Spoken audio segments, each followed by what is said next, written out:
Muy buenos días a todos. Muchas gracias por estar aquí. Vamos a dar comienzo a esta conferencia que va a estar a cargo del doctor Roberto Salinas León, quien es director de Análisis de Políticas Públicas en TV Azteca de México, investigador adjunto del Cato Institute en Washington, D.C., experto en comercio internacional y en temas específicos de Latinoamérica. Junto con James Dorm, es coeditor del libro Money and Markets in the Americas. Es presidente y CEO de Capital Importancia, un proyecto no lucrativo encaminado a diseminar asuntos de políticas públicas en medios masivos de comunicación. El doctor Salinas León es profesor adjunto de Economía Política en la Escuela Libre de Derecho y en la Universidad Nacional Autónoma de México. Además, como ustedes ya saben, es profesor visitante de la Universidad Francisco Marroquín desde 1997 hasta el presente, porque constantemente nos visita. El doctor Salinas León es responsable de la columna de Capital Importancia del periódico El Economista. Es comentarista de programas de radio, ha sido comentarista en programas de Libre Comercio, en Radio Red, en el programa Monitor, y actualmente es comentarista bisemanal del programa de radio Fórmula. Ha publicado más de 1.500 editoriales, tanto en inglés como en español, sobre política pública. Es colaborador de periódicos como The Wall Street Journal, The Dallas Morning News, The Washington Times, The Journal of Commerce, The Miami Herald y otros tantos más, incluso periódicos también aquí en Guatemala. Ha sido comentarista regular de la CNN, de la CNN Latinoamérica, de la CNCV, de Reuters, de National Public Radio y otros importantes medios. Es consejero y miembro de la mesa directiva de cámaras comerciales, compañías y organizaciones de políticas públicas en México, en Estados Unidos y en Latinoamérica, incluyendo Electra Mexicana, TV Azteca, Consejo Coordinador Empresarial, COMEX, Coparmex, Secretaría de Relaciones Exteriores y otras tantas instituciones. Es miembro de la Montpellier Society y investigador visitante del Heritage Foundation. Ha testificado en varias oportunidades ante el Congreso de los Estados Unidos sobre temas específicos de México. Creo que tenemos una gran personalidad delante nuestra, de la cual hoy nos va a hablar acerca del NAFTA y la experiencia mexicana. Espero que lo puedan disfrutar y aprovechar. Le damos un bienvenido recibimiento. Llevo menos de 24 horas en Guatemala y hasta ahora ha sido, como siempre, una intensa, divertida y muy productiva experiencia. Este regreso a la Universidad Francisco Marroquín, después de tantas oportunidades tan bonitas que he tenido de colaborar con esta honorable institución, pues para mí siempre representa más incluso un privilegio que una oportunidad. Este diálogo con el cuerpo estudiantil, con una casa que representa muchísimo para, ahora sí que mi corazón intelectual. Este es verdaderamente mi segundo hogar, mi segunda casa, y son momentos muy gratos y muy bonitos. En diversas oportunidades he tenido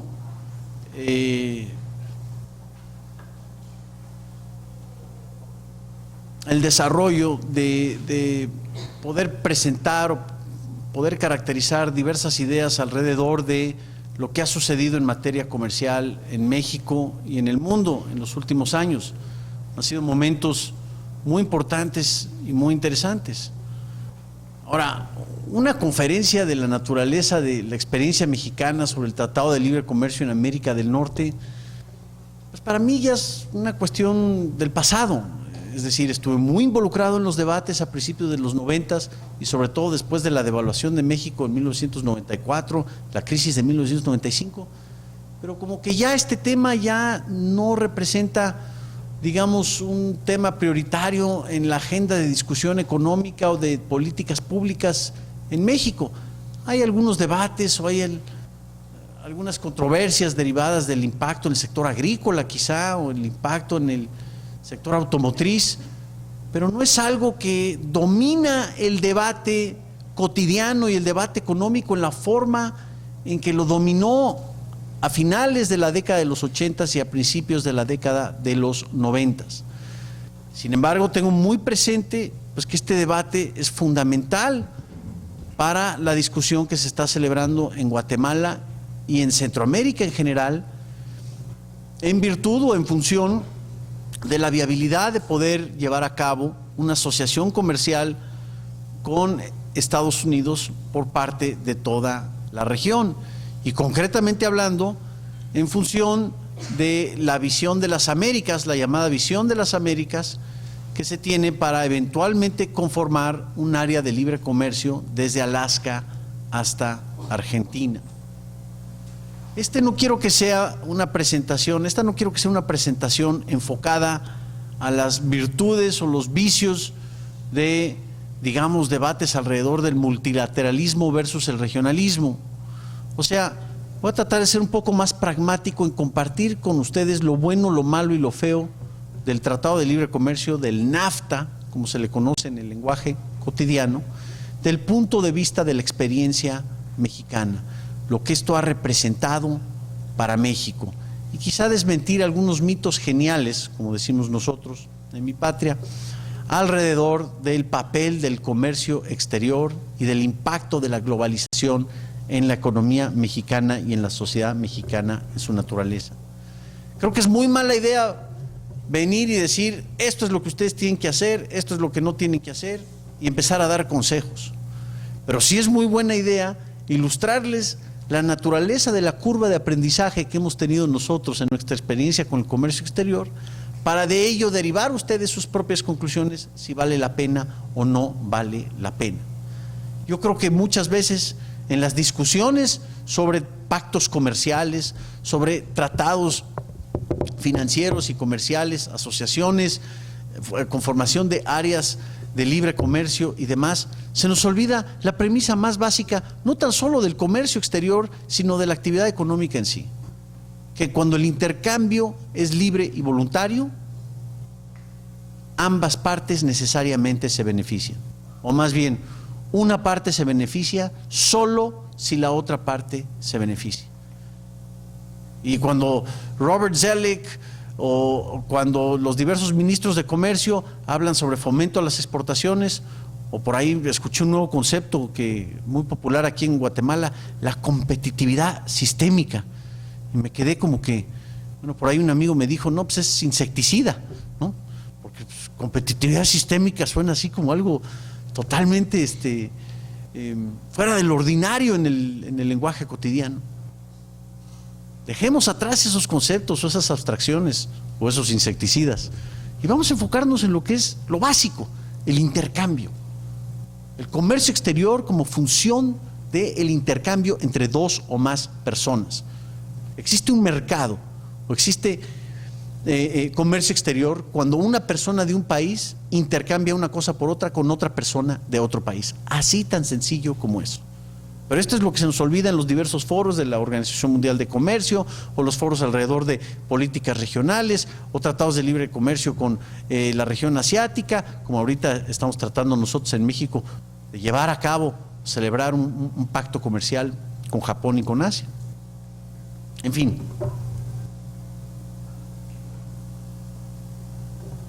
Yo creo que la iniciativa de una asociación comercial con los Estados Unidos tiene que tomar en cuenta lo que yo llamaría los tres grandes desafíos de América Latina, de cualquier nación de América Latina.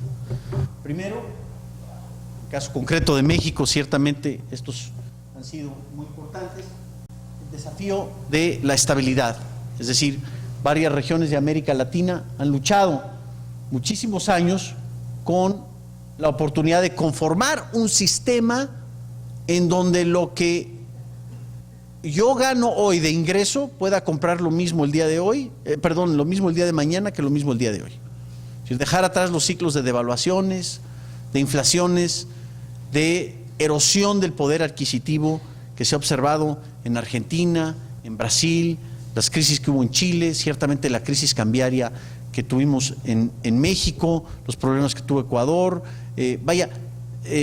toda la inestabilidad que ha afectado a toda la región latinoamericana. Aparentemente vamos en buen camino en términos de poder enfrentar este desafío de la estabilidad.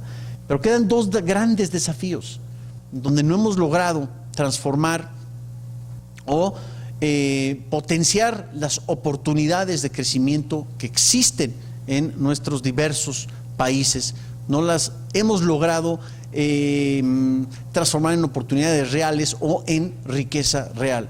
El comercio exterior es solo una de varias herramientas que se pueden utilizar para lograr esa transformación de riqueza potencial a riqueza real, pero no es la única.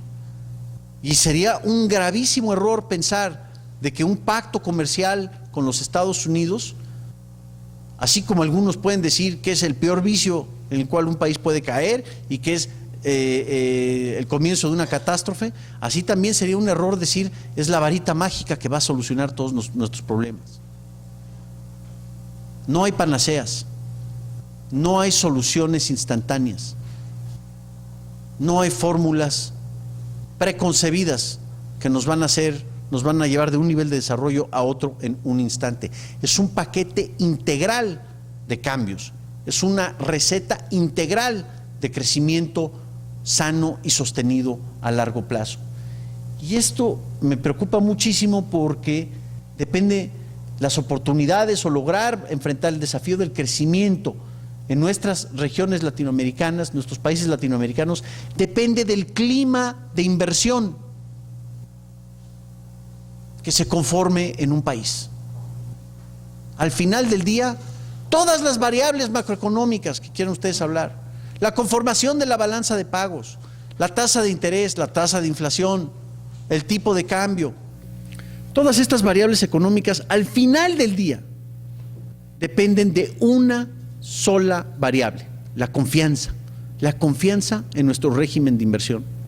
Seguramente ustedes aquí en Guatemala han escuchado a varios analistas hablar de el mal de los capitales golondrinos, ¿no? Aquellos capitales que se supone que son golondrinos, ¿no? Son malos porque representan dinero caliente o dinero que va y viene, se lleva su rendimiento y nunca regresa, y que esto de alguna forma representa un daño para el sistema financiero y para el régimen de inversión de un país. ¿Pero qué son los capitales? De hecho, los capitales se les llama golondrinos porque son como golondrinas. En primer lugar, pueden ir y venir de un lugar del mundo con una velocidad que nunca antes habíamos visto. Ustedes son miembros de una generación muy especial, porque es a partir, digamos, de mediados de los 80s a la fecha, en donde cambió estructuralmente la naturaleza del sistema financiero internacional. El proceso político hoy no puede detener el movimiento de los capitales. Y el movimiento de los capitales internacionales, desde el guardadito de la dueña de la tiendita hasta el multimillonario fondo de pensiones administrado por, digamos, alguna institución financiera, todos esos capitales van y vienen en menos de un microsegundo. Los avances tecnológicos hoy han hecho posible que el sistema financiero internacional rebase la capacidad del proceso político de detener esos capitales. Antes podíamos poner soldados para evitar que la gente se fuera con su oro de una frontera a otra frontera. Antes también había esquemas de control de capitales, todavía existen. Pero hoy en día esto no funciona. Si los capitales quieren entrar a una región, lo van a hacer, por las buenas o por las malas, pero lo van a hacer. Si los capitales se quieren ir de una región, lo van a hacer también, con corralitos o con corralotes, como sucedió en Argentina, lo van a hacer. Un régimen de inversión en nuestra era de alta movilidad de capitales es literalmente el equivalente a un jardín que está tratando de captar golondrinas. Y para que las golondrinas financieras lleguen a un jardín de inversión, a las golondrinas no las tenemos que enjaular, porque si tratamos de enjaularlas, al momento que se puedan salir, se van. ¿Y van a regresar? No, nunca van a regresar. Muchas veces se nos olvida en estas discusiones la variable de la confianza en el régimen de inversión. Y el comercio exterior, toda la discusión alrededor de asociaciones comerciales o de un tratado de libre comercio de Centroamérica con Estados Unidos, tiene que ser entendido como una herramienta que mejore nuestro clima de inversión, que mejore nuestro clima de donde estamos trabajando, que reduzca los costos de transacción, que haga más productiva la mano de obra, el trabajo, que no, para trabajar hay que dejar trabajar. Estas cosas que parecen tan sencillas, en gran medida, los burócratas, los políticos, los negociadores, los abogados, se les olvida cuando estamos hablando de qué tipo de arancel o cuál restricción no arancelaria va a quedar, o cuál va a ser el régimen de desgravación, o si vamos a desgravar tal o cual sector en 15 años o en 10 años o en 5 años, o si va a haber transferencia de tecnología, o qué vamos a hacer con nuestro régimen de inversión, qué sectores abrimos a la inversión privada, cuáles otros sectores quedan restringidos. Al final del día todo depende de la confianza. Depende de cómo poder capturar esas golondrinas financieras. Porque una golondrina, si queremos que venga a nuestro jardín, hay que apapacharla, hay que tratarla bien, hay que darle su agüita. Si la asustamos, se va a ir. Si hay una devaluación abrupta, como lo hubo en México en 1994, se van. 10,000 millones de dólares salieron en menos de 45 minutos, el 21 de diciembre de 1994. Cuando inauguramos la flotación de la moneda, por las malas, se nos acabaron las reservas. No había otra que flotar. En 45 minutos salieron 10,000 millones de dólares. ¿Por qué? Porque enviamos una señal de desconfianza a la inversión. Y así ha sucedido en Asia también. Y así ha sucedido en Argentina, ha sucedido en Brasil. Las crisis financieras contemporáneas de los últimos 10 años son dramáticas y son devastadoras, porque las golondrinas financieras, porque los capitales financieros hoy pueden viajar en una forma masiva y en una forma inusitada y sumamente veloz. Entonces, nuestro clima de inversión tiene que ser función de qué confianza podemos inspirar al mundo. Y la confianza es una variable que hay que guardarla. Es una renta que tenemos que pagar. Todos los días hay que pagar la renta. Y el día que dejas de pagar la renta, la perdiste. Para construirla es dificilísimo. Para perderla es facilísimo. Y el día que se pierde, no regresa, o no regresa en su totalidad. Un régimen de confianza en nuestro clima de inversión tiene que depender necesariamente en la libertad económica. Una publicación muy interesante, el índice de libertad económica, de hecho hay dos índices, uno del Heritage Foundation y del Wall Street Journal y otro del Fraser Institute en Canadá, han tratado de medir los diversos grados de libertad económica que disfruta un país.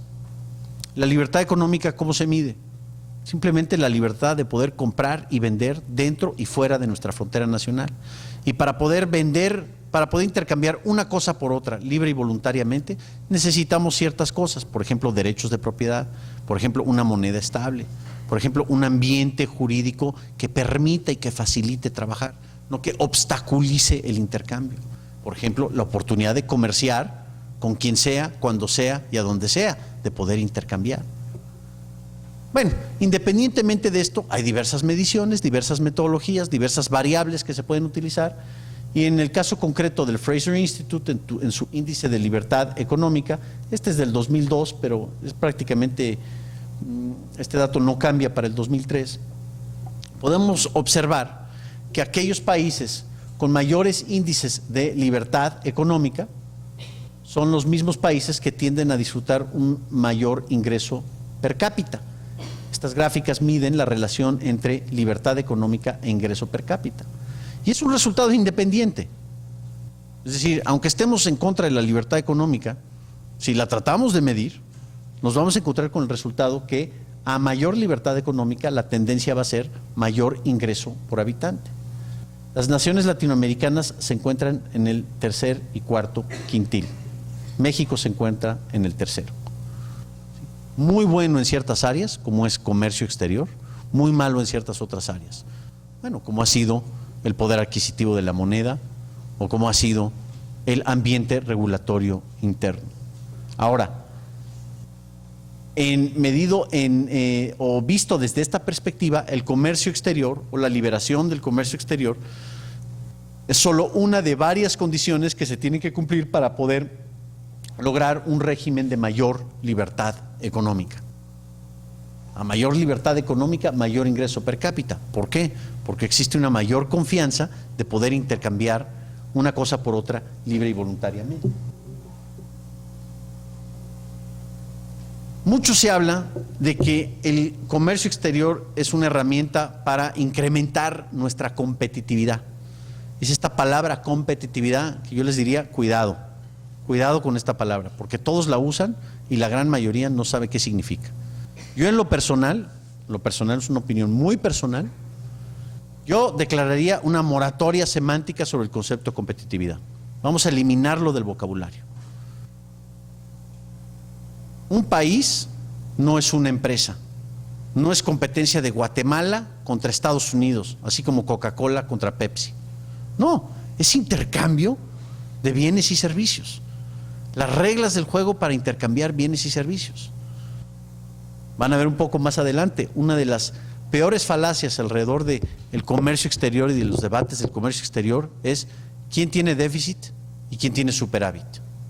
¿Quién tiene déficit comercial y quién tiene superávit comercial? Y hoy en día, por ejemplo, hay aquellos que presumen, no, México le ha ido muy mal con el comercio exterior porque hoy tiene déficit comercial. Ya en sí la palabra déficit ya suena feo, o superávit comercial suena primoroso.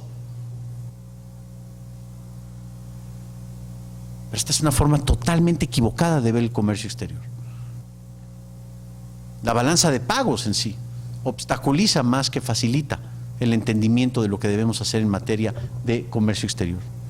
Ahora, uno de los grandes gurús de la competitividad es Michael Porter, el profesor de administración de empresas de Harvard, que nos dice que al final del día, cuando hablamos de la competitividad de un país, tenemos que hablar de la productividad.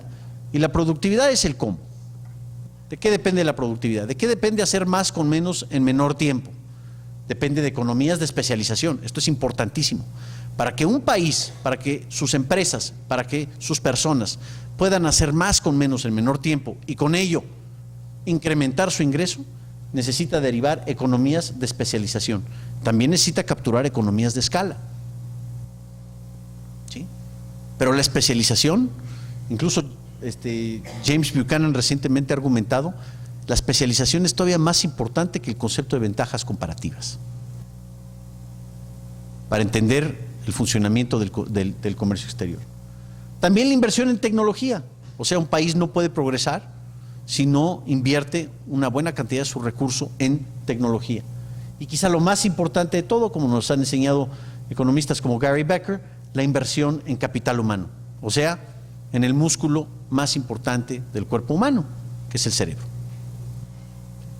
Esta inversión en capital humano es fundamental para fomentar economías de especialización, para poder celebrar esta inversión en tecnología, y al final del día todo esto es lo que nos va a lograr dar un ambiente en donde podamos hacer más con menos en menor tiempo y olvidarnos de la competitividad, porque al final del día un país es competitivo en función de su productividad de la mano de obra, en servicios, en manufactura, en sectores intensivos en mano de obra, en sectores intensivos en capital, en toda la economía en su conjunto.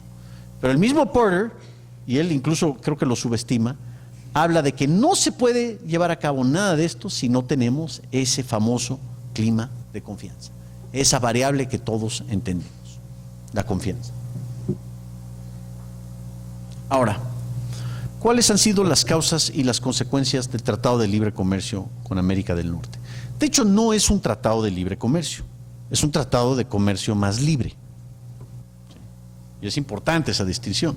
Aquí le dicen que es un tratado de comercio dirigido.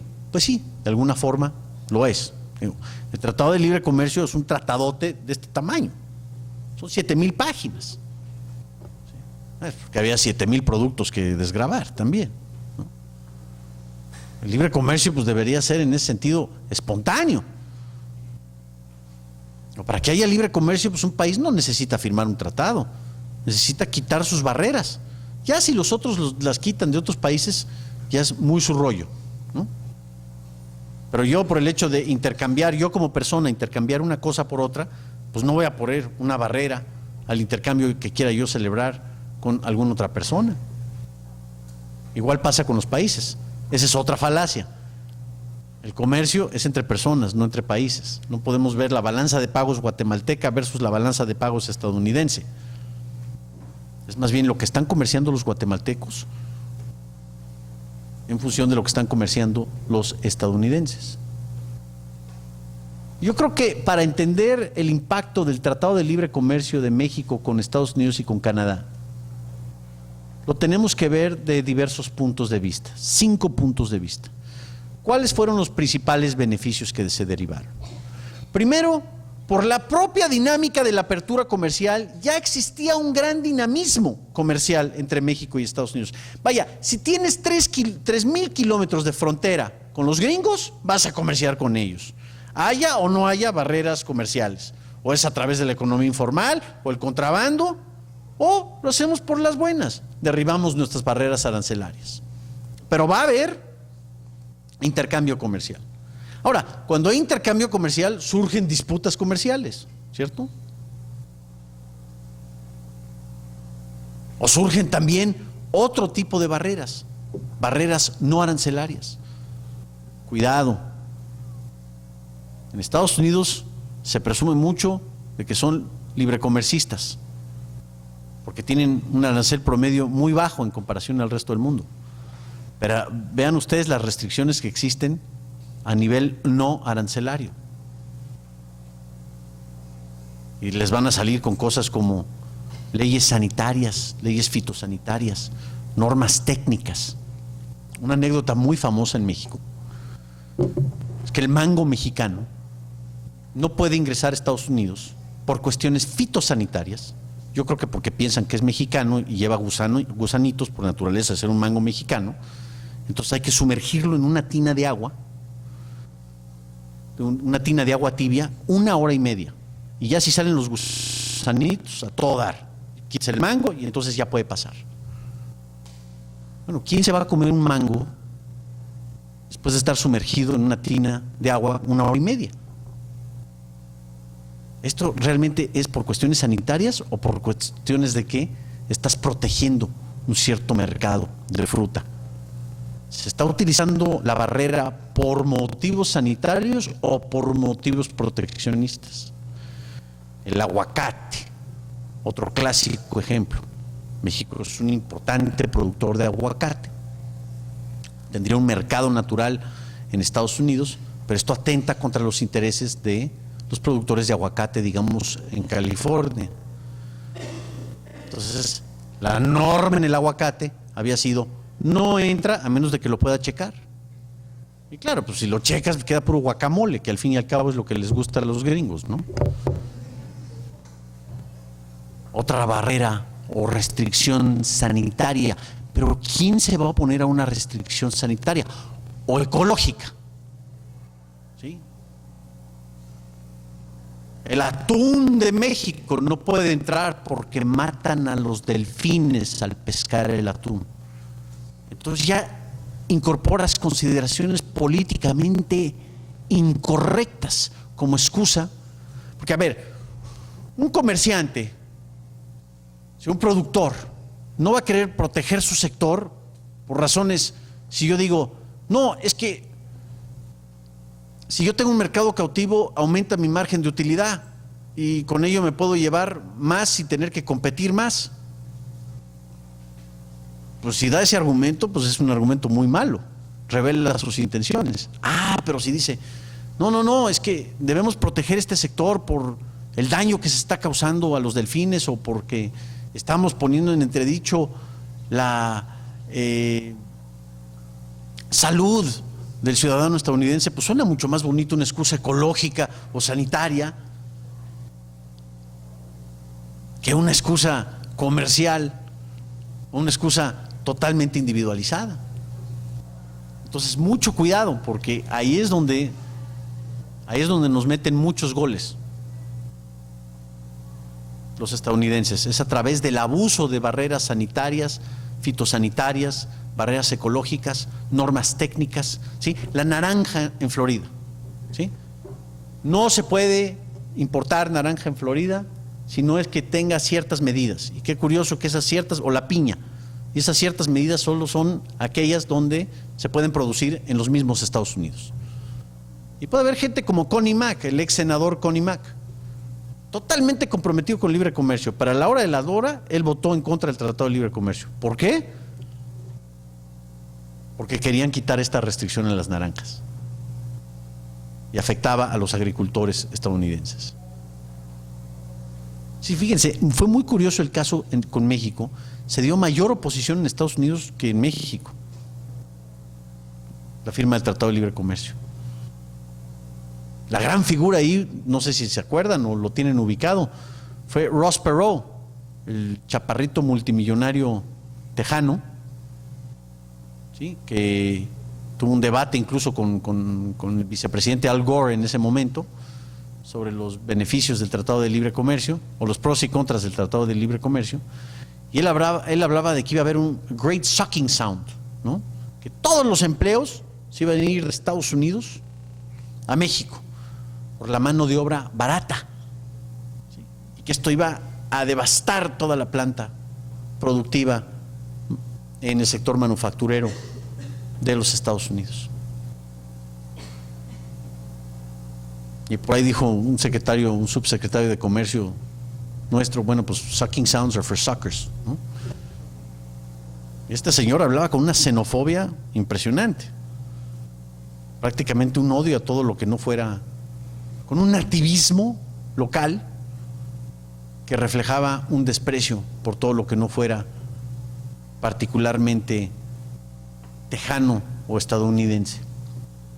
En fin, parte del beneficio de un tratado de libre comercio es que se igualan las condiciones jurídicas.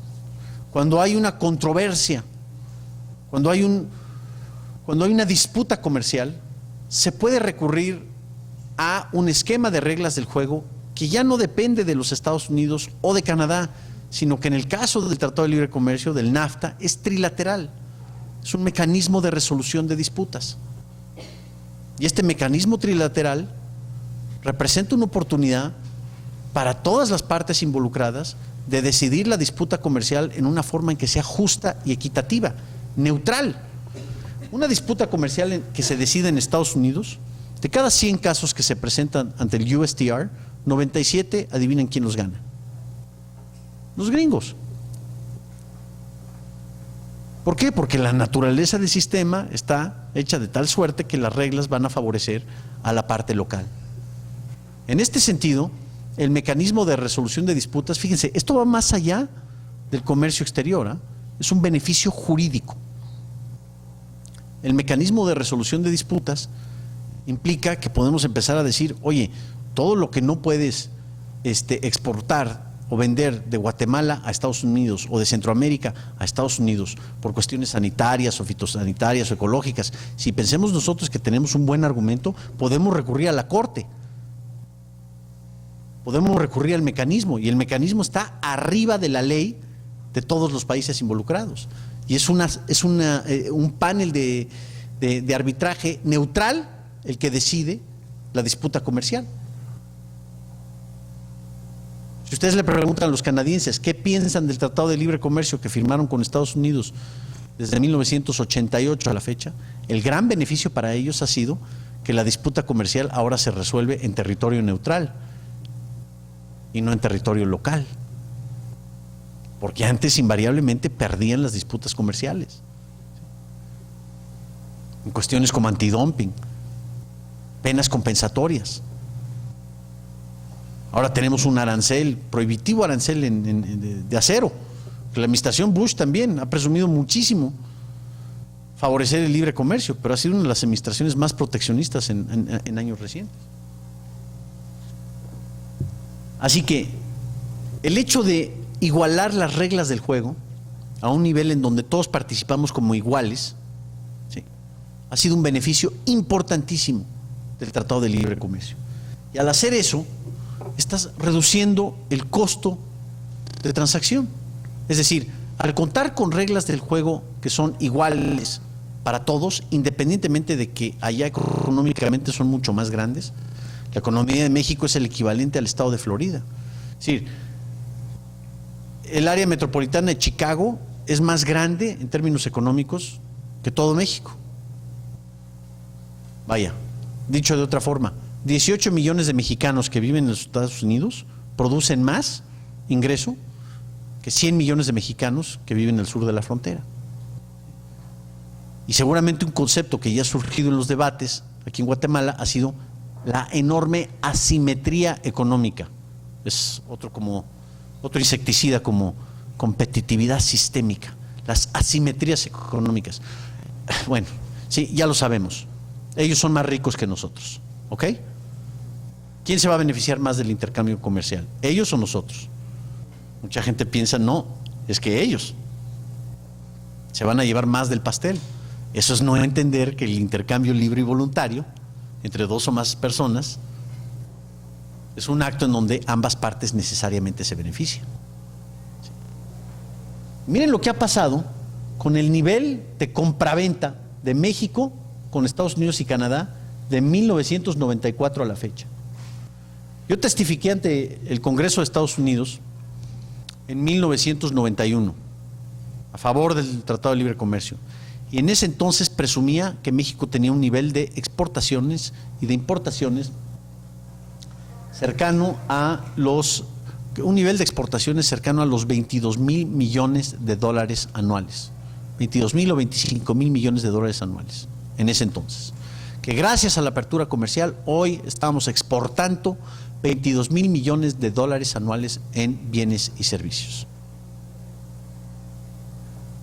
Esa cantidad ahora es mensual. Si simplemente con quitar los impuestos al comercio exterior, hoy en día lo que era una cifra anual se ha convertido en una cifra, yo la presumía en ese entonces, en 1991. 12 años después podemos decir que es una cantidad mensual, y eso a pesar de los enormes altibajos que hemos tenido. Aquí tienen el impacto de la recesión estadounidense en el comercio exterior mexicano. O sea, estamos vendiendo muchísimo más de lo que vendíamos en el pasado y estamos comprando muchísimo más de lo que comprábamos en el pasado. Y este es un efecto que es de esperarse, simplemente porque se está facilitando la labor de intercambiar una cosa por otra, al derribar barreras arancelarias y no arancelarias. Y sí, es quizá comercio más libre y no libre comercio.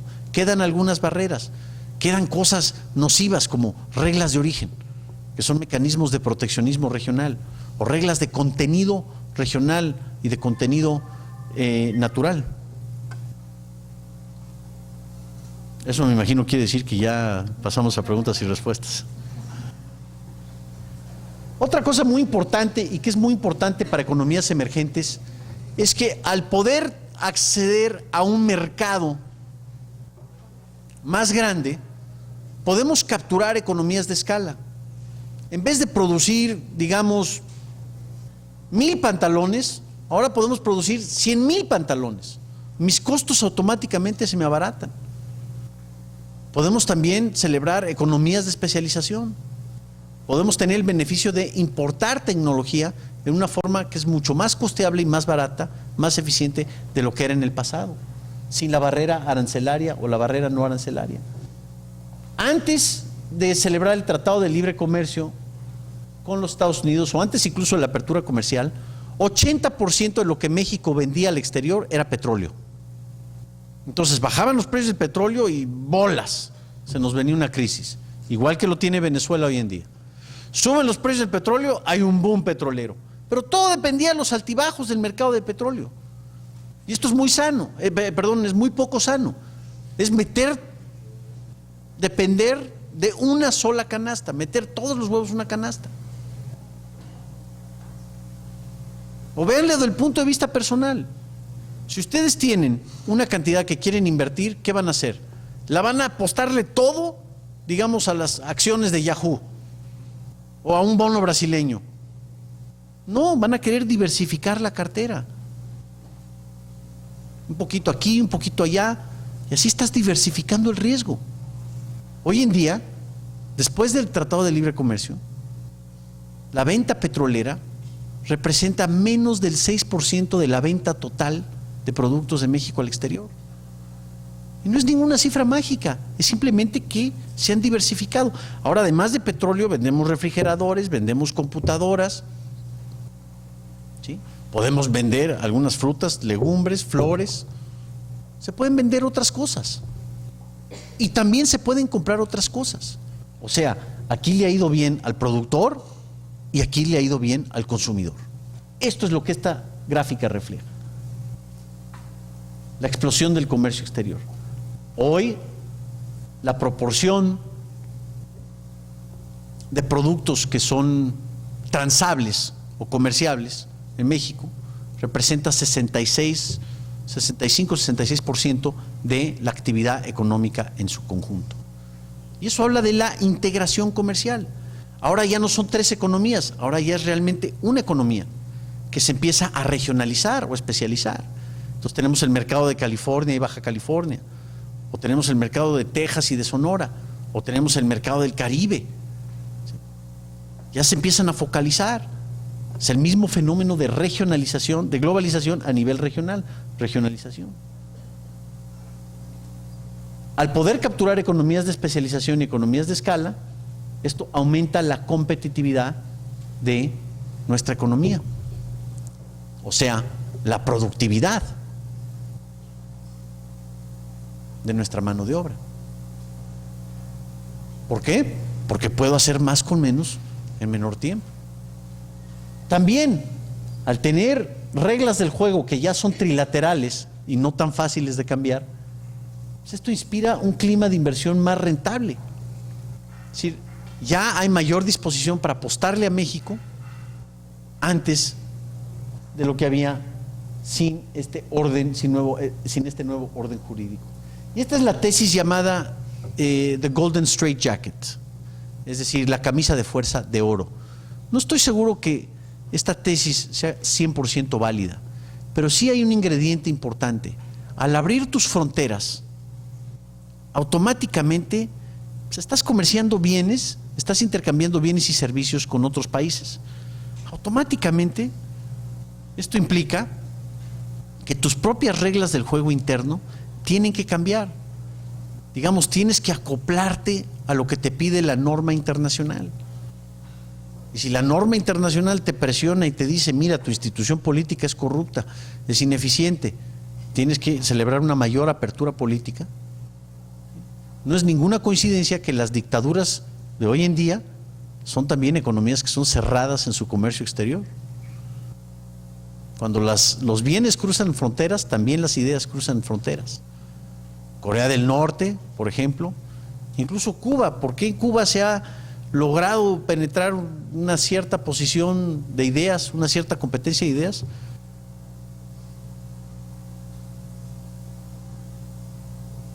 Porque Castro se ha habido obligado necesariamente a depender más de la inversión foránea y del comercio foráneo. En esa medida se empiezan a afectar estructuras políticas importantes. Esto es importantísimo, el candado institucional, la camisa de fuerza. Ya, te abriste y ya estás atado a esa nueva norma y por ende ya no la puedes cambiar con tanta facilidad. Y esto inspira enorme confianza para tu régimen de inversión. No es la varita mágica, no es la solución instantánea, pero es un paso sumamente importante. Medido de otra forma. Antes del TLC, esto es lo que vendíamos al exterior. Después del TLC, esto es lo que vendemos al exterior. Y aún a pesar del año tan complicado. Antes del TLC, esto es lo que comprábamos del exterior. Después del TLC, esto es lo que compramos del exterior. Si se mide en términos de intercambio comercial, digo, creo que aquí estos números no nos dejan duda de que el libre y voluntario intercambio de bienes y servicios beneficia en términos mexicanos, tanto al productor como al consumidor.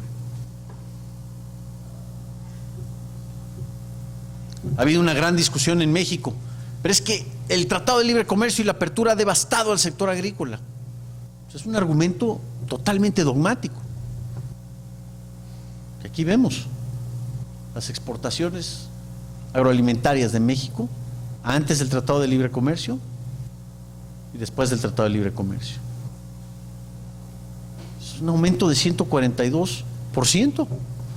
Bueno, esto lo elaboró un economista, entonces le tuvo que poner 0.9 para que sonara científico. Nunca podemos hablar de cifras llanas. Y bueno, dicen, ¿qué ha pasado con la inversión? Aún en los momentos tan complicados que ha vivido México, ¿sí?, la inversión extranjera directa que recibíamos antes en promedio anual versus la que recibimos hoy en promedio anual. Ahora, esta cifra es tramposa, porque el potencial de México para recibir inversión extranjera directa debería estar como por acá. O sea, puede ser conformista esta gráfica, este dato puede ser conformista. No, ya la hicimos, ya tenemos tratado. No. A pesar del tratado, podríamos todavía llegar a un nivel muchísimo más alto del que tenemos hoy en día. Entonces ahí está. Vaya, si se trata de movimiento de bienes, servicios y capitales, los números creo que no arrojan ninguna duda. Curiosamente, la oposición al libre comercio tiende a ser extraeconómica. Es por razones culturales, por razones ecológicas, por razones de protección de derechos laborales, por razones de soberanía nacional. Nunca o casi nunca veo yo que los debates se midan en términos de los impactos que se dan en términos de comercio exterior y de inversión. Y a pesar de ese aumento se ha dado a pesar de una tremenda contracción de los flujos capital en América Latina en los últimos años, por el desentusiasmo que ocasionó la crisis brasileña, la crisis argentina, ¿sí? Primero hubo un gran entusiasmo a partir de los 90 y después una gran contracción. Sin embargo, el ritmo se ha mantenido en México. Ahora, lo que es muy importante es que si tú cambias tus reglas del juego en el exterior, pues también las tienes que cambiar al interior. Si tú cambias la forma de hacer negocios al exterior, tienes que crear las condiciones internas para poder llevar a cabo esa actividad al interior. Si te metes al ring del libre comercio con las dos manos atadas detrás de ti, vas a perder. O no vas a poder ganar tanto como lo que podías anteriormente. Entonces, sumamente importante el libre comercio externo, pero quizá más importante es el libre comercio interno. Y aquí es donde no he visto la atención detallada por parte de naciones emergentes. México incluso ha seguido una estrategia que yo creo que es bastante creativa. Al decir, a ver, un tratado multilateral ciertamente es mejor que un tratado regional. O sea, es mejor una negociación entre todos los países que entre una. Libre comercio entre 120 países en vez de libre comercio entre 2 países. Bueno.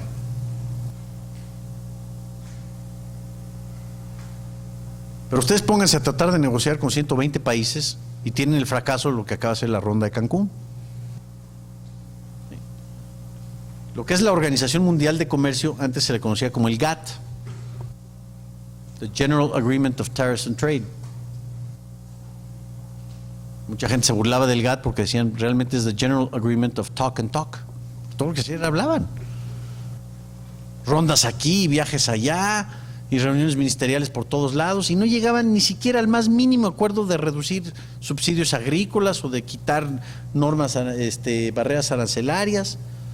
Se dieron ciertos avances y el crecimiento del comercio en los últimos 50 años creo que es 3 o 4 veces superior al crecimiento de la economía mundial en su conjunto. Es decir, sí ha habido algún avance en ese sentido, pero toma muchísimo tiempo y muchísimo esfuerzo. Te puedes pasar 15 años y no pasa nada. a nivel multilateral. Entonces, México, para enfrentar este dilema, lo que hizo es, a ver, yo quiero abrir mis fronteras. Primero, una liberalización unilateral, que fue lo que hizo en 1986. O sea, paso de ser una economía cerrada a una economía abierta. Masiva desregulación de aranceles y de restricciones no arancelarias. Segundo paso, voy a firmar tratados de libre comercio que son mucho más rápidos de negociar. Pero para protegerme de que no se vuelvan fortalezas o que no me concentre yo en solo una entidad, voy a hacerlo al norte de la frontera, que es mi socio comercial más importante, por la naturaleza del destino, porque Dios dispuso que así es la geografía del mundo, y bueno, para bien o para mal, ¿sí? Como decía Porfirio Díaz, tan lejos de México, tan lejos de Dios y tan cerca de Estados Unidos, ¿no? Bueno, pues así nos tocó. Ahora, ¿lo podemos aprovechar? ¿Podemos aprovechar esa situación para nuestro beneficio? Yo me imagino, ¿qué haría Corea del Sur, que tiene un vecino bastante hostil al norte de su frontera, ¿sí?, si tuviera nada más un cachito de lo que tiene México con Estados Unidos?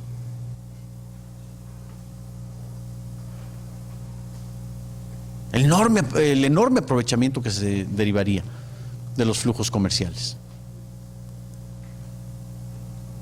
O me pregunto, ¿qué harían muchas otras naciones que salieron de la pobreza en tan solo una generación?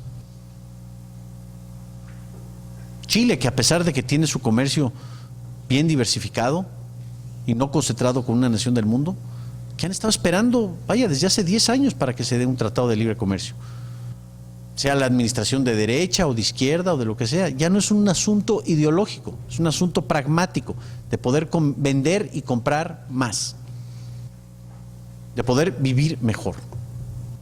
Bueno, pero el asunto es entonces que es muy importante, sí, abrir las fronteras, pero más importante aún es cambiar las reglas del juego interna para que puedas tú acoplarte a la nueva condición externa. Y en el caso de México, lamento que no se ha dado. O sea, en términos de libertad económica, incluso hemos disminuido. Hoy estamos en el lugar 69 creo que es de 120 y tantos países. Y el último reporte de la competitividad, que mide diversas variables de el costo de hacer negocios, el costo de invertir en México, también nos hemos desplomado de un nivel 16 a un nivel 43. Que vaya, quizá no estamos tan mal como Venezuela en ambos reportes, pero podríamos estar ciertamente mucho mejor. ¿Sí? El libre comercio o el comercio exterior no ha sido suficiente para elevarnos en esas categorías. Esta gráfica es muy reveladora y puede ser un instrumento de aprendizaje importante para Centroamérica. Esta gráfica mide la productividad laboral en el sector manufacturero de México desde que inició la apertura comercial a la fecha. Aquí tenemos el impacto de la apertura comercial, vean nada más. Pero aquí se agota el dinamismo de la apertura comercial y no se complementa con las reformas internas en energía, en petróleo, en electricidad, en reforma laboral, en nuestro sistema impositivo, en la estabilización de la moneda. O sea, queremos ser de las ligas mayores, pero seguimos todavía en el siglo XII, digamos en materia eléctrica, por ejemplo. Entonces, ¿qué ha pasado? Aquí tenemos el efecto en la productividad laboral, el efecto de la devaluación de 1994. Después vuelve a subir y vuelve a bajar. Aquí tuvimos la crisis rusa, y aquí tuvimos la crisis asiática, y después el efecto samba y el efecto tango y el efecto vodka y toda la borrachera financiera internacional, ¿no? Después vuelve a subir porque fue el momento en donde el mundo disfrutó un auge de liquidez mundial por el temor de que se iban a destruir nuestros sistemas de cómputo, el famoso virus de Y2K, ¿no? En el año 2000, y después viene el ajuste, y ¡brum! Vean nada más qué caída. Pero vean la tendencia, ¿eh? Aquí tenemos una tendencia hacia arriba y aquí tenemos una tendencia hacia abajo. Estos son momentos cíclicos, pero la tendencia secular, la tendencia estructural a largo plazo es hacia una baja productividad. Y esto todo a pesar de que tenemos ya la frontera abierta. Aquí hay un reflejo de que hay algo interno que no está funcionando, que no nos está permitiendo hacer más con menos en menor tiempo, o que está concentrando la actividad económica rentable en un sector, por ejemplo, las exportaciones o las importaciones. Pero todo lo demás se está quedando al margen. Y esto quiere decir, o esto es un reflejo de que no se han cambiado las reglas internas. Podríamos llamar la segunda ola de reformas estructurales, lo que Moisés Naim y Andrés Velasco llaman la necesidad de una segunda ola de reformas estructurales en América Latina. Reforma fiscal, apertura en energía y electricidad, en el caso de México. Vaya, otra vez, para trabajar hay que dejar trabajar.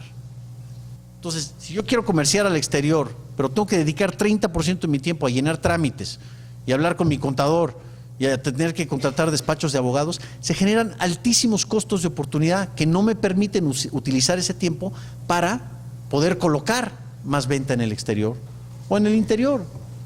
La mayor flexibilidad laboral, un problema endémico en toda América Latina.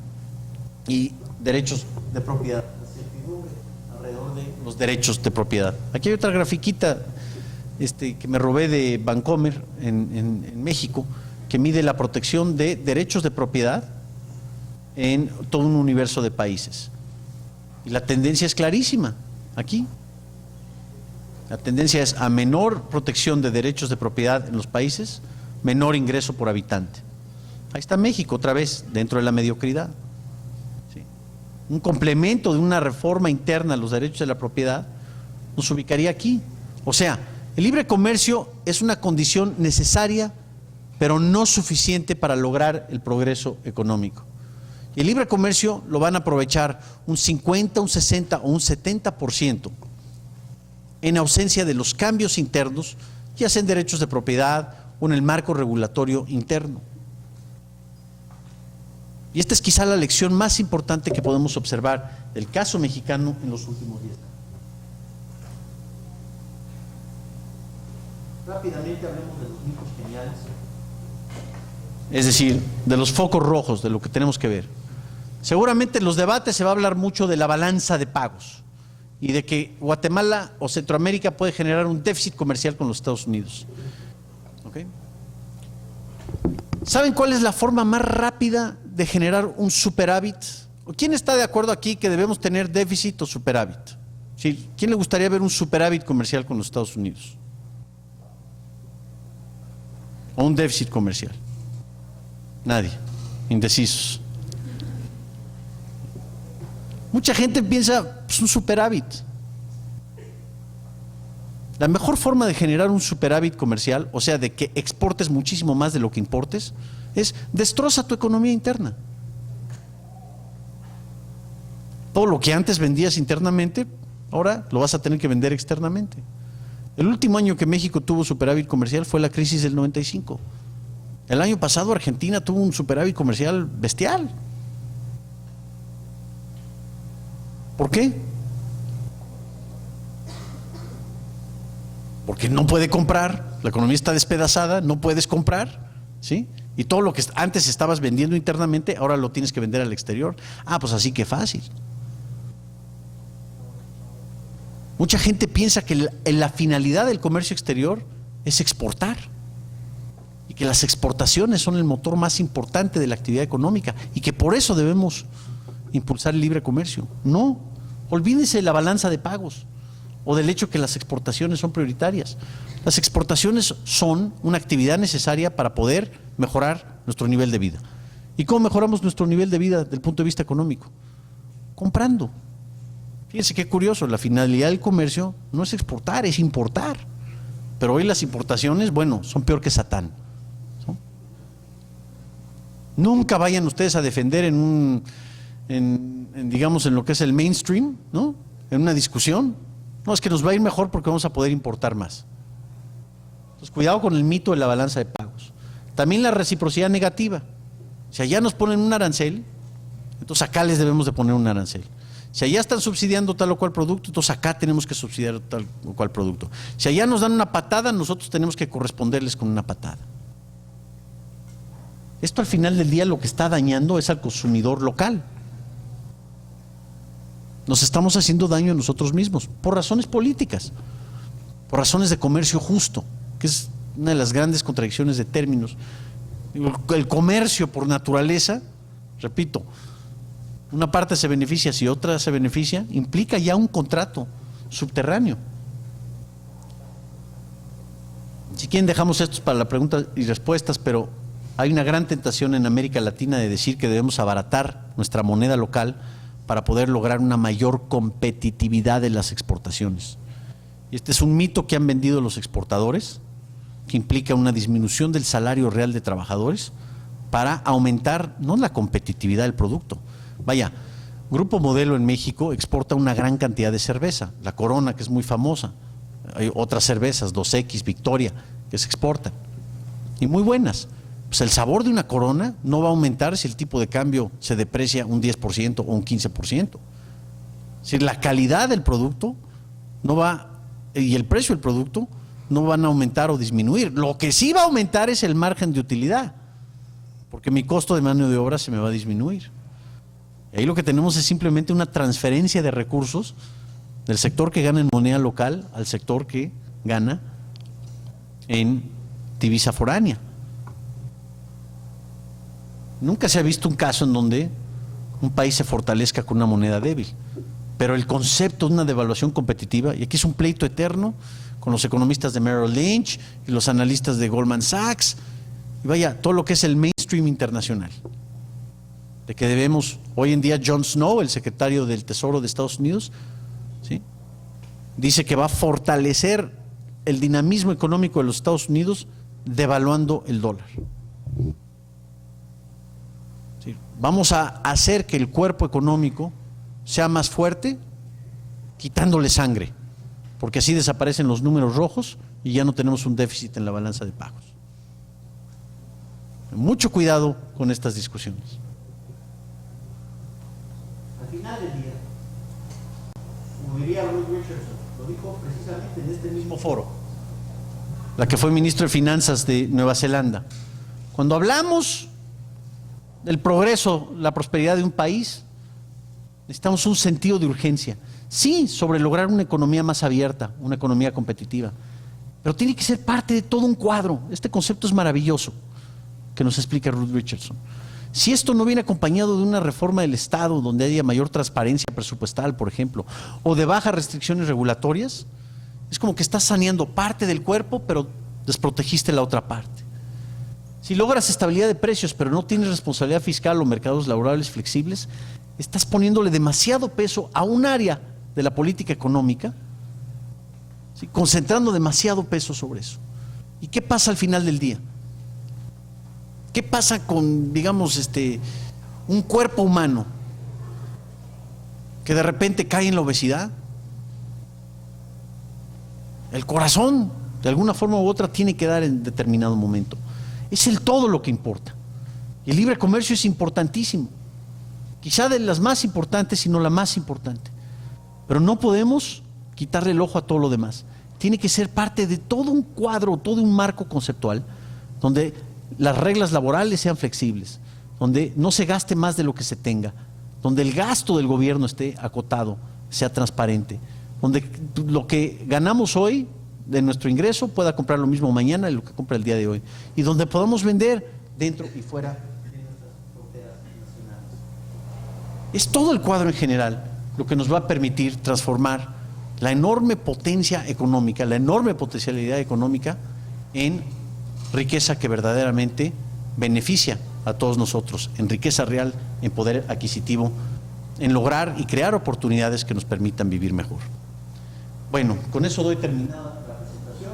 Ya pasamos a un periodo de preguntas y respuestas.